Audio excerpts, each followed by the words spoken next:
Social media just কেঁপে উঠেছে। একদম ব্লাস্ট, জাস্ট বিস্ফোরণ ঘটে গেছে কালকে খাদানের পোস্টার আসার পর থেকে। সবথেকে ভাল লাগছে কোনটা জানেন? আমার অনেক বন্ধু ছিল যারা দেবদার এককালে বহুত বড় ফ্যান ছিল। পাগলু টাগলু, রংবাজ টংবাজ, বিন্দাস এসব ফার্স্ট ডে ফার্স্ট দেখতে যেত। আমি কিন্তু তখন অত সিনেমা দেখতাম না। আমি তখন অত মানে সিনেমা পাগল যে ছিলাম না বলবো না, কিন্তু অত হলে যাওয়া ছিল না। কিন্তু আমার অনেক বন্ধুরা ছিল। আফটার 2022-23 এই যে টাইমটা, তারা বাংলা সিনেমা দেখা মানে ছেড়ে দিয়েছিল, শুধুমাত্র বলিউড আর সাউথ নিয়ে পড়ে থাকতো। বাদ বাকি বাংলা সিনেমা নিয়ে তাদের কোনো হেলদোল ছিল না। তারা পর্যন্ত কালকে সোশ্যাল মিডিয়াতে পোস্ট করে লিখছে যে আমাদের দেবদা ফিরছে, এবার আমরা হলে যাব। এই জিনিসটা কিন্তু কোথাও গিয়ে, কারণ দেবদার যে মাস অডিয়েন্সটা না হিউজ। আমরা সবাই জানি 2007 থেকে 13 অব্দি দেবদা মাস কমার্শিয়াল সিনেমাতে কি খেলা দেখিয়েছিল, যেটা একটা রেকর্ড হয়ে থেকে গেছে, টানা ব্যাক টু ব্যাক হিট। এখন দেবদা অন্য ধরনের সিনেমা করে সেই রেকর্ডটা ভাঙছে। কিন্তু দেবদা একসময় মাস কমার্শিয়াল সিনেমায় কি করেছে সেটা আমরা সবাই, সেই অডিয়েন্সটা হিউজ। সেই অডিয়েন্সটা কোথাও গিয়ে কমে যাচ্ছিল। ঠিক সেই সময় দেবদা অ্যানাউন্স করেছে যে আমি অ্যাকশন এখনো ভুলে যাইনি, আমার মধ্যে এখনো অনেক কিছু দেখানো বাকি রয়েছে। তো যে কারণে সোশ্যাল মিডিয়াতে এই যে পোস্টারটা ক্রেজ মারাত্মক লেভেলের হয়েছে। কত কি সেটা তো পরে আমি একটা অন্য ভিডিওতে নয় কথা বলবো, কিন্তু এখন যদি আমি কথা বলি রিলিজ ডেট নিয়ে, সেটা নিয়ে কিন্তু একটা কনফিউশন তৈরি হয়েছে। কারণ আমরা এই বছর দেবের এই সিনেমার পোস্টারটা আসার আগে দুটো সিনেমার অ্যানাউন্সমেন্ট পেয়ে গেছিলাম। একটা হচ্ছে টেক্কা, আর একটা হচ্ছে দেব অভিজিৎ সেন আপকামিং সিনেমা। ঠিক আছে, এবার এই ভিডিওটা ভালো করে বুঝতে হবে। তো এখন অনেকের বক্তব্য হচ্ছে যে এই সিনেমাটা যেহেতু 2024-এ আসবে বলছে, এমনটা দেবদার তরফ থেকে জানানো হয়েছে, তো অনেকের বক্তব্য হচ্ছে 15ই আগস্টে আসতে পারে, তাহলে পুষ্পা 2 এর সঙ্গে এই সিনেমাটা একটা বড় ক্লাস হতে পারে। তো এবার কথা হচ্ছে পুষ্পা 2 এর সাথে ক্লাস হবে কি হবে না। দেখো, যদি হয় তাহলে একটা জবরদস্ত লড়াই হবে, মিথ্যা কথা বলে লাভ নেই, হিউজ লড়াই হবে। এবং এর আগে দেব নিজে পুষ্পাকে হারিয়েছে তার একটা অন্য ধারার সিনেমা দিয়ে, টনিক দিয়ে। তো এখন দেবদা ফিরছে তার নিজের জায়গাতে, নিজের জমিতে, সেখানে দাঁড়িয়ে যদি পুষ্পা 2 এর সঙ্গে একটা হিউজ লড়াই হয়, তার থেকে ভালো কিছু হবে না। তো সেটা যদি হয় তাহলে 15ই আগস্টে খাদান রিলিজের কথা এখানে বলা হচ্ছে। এবার কথা হচ্ছে সেটা কি পসিবল? তাহলে আপনাদেরকে বলে রাখি 15ই আগস্টে এটা আসার কোনো চান্সই নেই।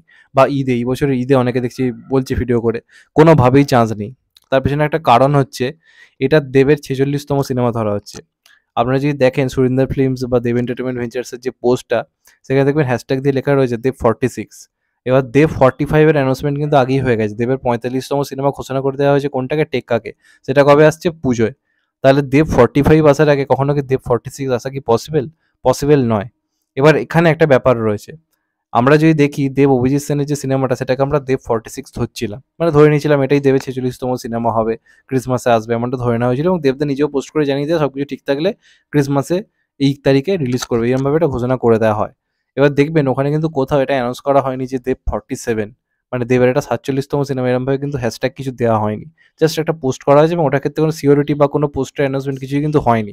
এর থেকে একটা জিনিস বোঝা যাচ্ছে দেবের টার্গেট কিন্তু পরপর দুটো সিনেমার রিলিজ, একটা হচ্ছে টেক্কা, আরেকটা হচ্ছে খাদান। যে কারণে দুটো সিনেমার নাম দেখুন এইভাবেই দেওয়া হয়েছে, দেব 45, দেব 46। তো আমার প্রেডিকশন অনুযায়ী অনেকে দেখছি লাস্ট আর একটা টাইমও বলছে কালী পুজো। তো কালী পুজো মানে হচ্ছে পুজো অক্টোবরে আর কালী পুজো নভেম্বরে, এই টাইমে বলা হচ্ছে যে পরপর 1 মাসের গ্যাপে নাকি আসতে পারে খাদান। তো আমি বলছি সেটাও সম্ভব নয়। আমার যেটা ধারণা, যদি সব কিছু ঠিক থাকে তাহলে তো জানুয়ারি থেকে শুটিং শুরু হয়ে যাবে টেক্কার, আর মার্চ, মোটামুটি ফেব্রুয়ারি শেষ বা মার্চের দিকে শুটিং হবে খাদানের। আমার যেটা মনে হয় দেবদা যেটা প্ল্যানিং করছে, যদি সব কিছু ঠিক থাকে তাহলে কিন্তু খাদান ক্রিসমাসে আসার বিরাট বড় চান্স রয়েছে। এবার মাস কমার্শিয়াল সিনেমার ক্ষেত্রে কি হয়, একটা রিলিজ টাইম টেন্টেটিভ ডেট হিসেবে অ্যানাউন্সমেন্ট করে দেওয়া হয়, তারপর সেই ডেটে যে আসবে এমন কোনো গ্যারেন্টি নেই। কারণ এটার পোস্ট প্রোডাকশন এডিটিং করা অনেক কঠিন। একটা অন্য ধারার সিনেমার এডিটিং করা যতটা সহজ, এই ধরনের সিনেমার এডিটিং ভয়ঙ্কর লেভেলের টাইম লাগে, এটা আমরা সবাই জানি।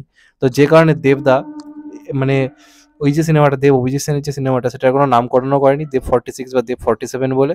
এবং ওটার কিন্তু কোনো মানে অফিসিয়ালি যে ওই দিনই আসে এমনটা দেবদা কিন্তু দেখতে পাচ্ছি, সব কিছু ঠিক থাকে তাহলে ওই দিন আসতে পারে। তো আমার যেটা ধারণা, দেবদার কিন্তু প্রথম টার্গেট দেব 45, দেব 46, অর্থাৎ টেক্কা এবং খাদান। টেক্কা পুজোয় আসবে এবং যদি সব কিছু ঠিক থাকে তাহলে কিন্তু আমার মন বলছে এই সিনেমাটা ক্রিসমাসে রিলিজ হওয়ার চান্স সব থেকে বেশি। এবং যদি হয় আই থিঙ্ক পারফেক্ট টাইম, কারণ ওই সময় বলিউডেরও কোনো বড় সিনেমা কিন্তু অ্যানাউন্স করা হয়নি এখনো পর্যন্ত, শুধুমাত্র ওয়েলকাম 3 রয়েছে। অর্থাৎ দেব ভার্সেস অক্ষয় কুমার একটা ক্লাস কিন্তু হতে পারে, এমনটা ধরা যায়।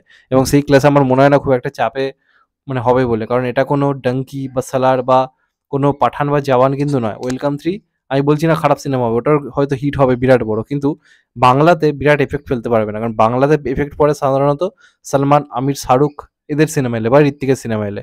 বাদবাকি অক্ষয় সিনেমা কিন্তু দিল্লি, বিহার তারপর মুম্বাই, এই সমস্ত জায়গায় বেশি চলে। কলকাতায় চলে না এমন না, কলকাতাতেও চলে, তুলনামূলকভাবে শাহরুখ সালমানের সিনেমার থেকে কম। তো যদি সবকিছু ঠিক থাকে আমার মনে হয় কিন্তু ক্রিসমাস আসবে, যে কারণে দেব অভিজিৎ সিং সিনেমাটা কিন্তু ক্রিসমাসে যে পুরোপুরি একদম অফিসিয়ালি ওই দিনই আনার প্ল্যান করেছে এমনটা বলেনি, বলেছে যদি সবকিছু ঠিক থাকে তাহলে। কারণ 15ই আগস্টে আসার চান্স আমার মনে হয় কোনোভাবেই পসিবল নয়। তাহলে এটাকে দেব 45 অ্যানাউন্স করা হতো, কারণ দেব 45 টেক্কাকে অ্যানাউন্স করা হয়েছে, এটাকে 46, অর্থাৎ টেক্কার পরের সিনেমা ধরা হচ্ছে এটাকে, তাহলে কি করে আগে রিলিজ করবে। আর কালী পুজোতে আমার মনে হয় না আসবে, কারণ এরকম এত তাড়াতাড়ি দুটো সিনেমার গ্যাপ, কারণ বাংলায় যেগুলো পুজোর রিলিজ হয় সেগুলো কালী পুজোর অব্দিও কিন্তু ভালো চলে। দেখছেন তো, বাঘাযতীন এখনো চলছে, রক্তবীজ এখনো চলছে। তো দেব কখনো চাইবে যে মোটামুটি 30 দিনের অন্তরের মধ্যে আর একটা তার এরকম বড় সিনেমা আসুক, কখনোই পসিবল নয়। খুব বড় চান্স রয়েছে ক্রিসমাসে এটা আসার, সেক্ষেত্রে দেব অভিজিৎ সিনের সিনেমাটা কিন্তু পোস্টপোন হবে। তো এটা আমার প্রেডিকশন, এবার এটা মিলতেও পারে নাও মিলতে পারে, দেখা যাক কি হয়। তোমাদের এটা নিয়ে কি বক্তব্য অবশ্যই কিন্তু কমেন্ট করে জানাও। যদি চ্যানেলটা নতুন হয়ে থাকো, চ্যানেলটা কিন্তু সাবস্ক্রাইব করে দিও and get the bell icon. ভালো থেকো সবাই, টেক কেয়ার, নমস্কার, আবার দেখা হবে। এখন তো ভাই টেক কেয়ার, সবাই ভালো থেকো, সুস্থ থেকো, টেক কেয়ার, আবার দেখা হবে।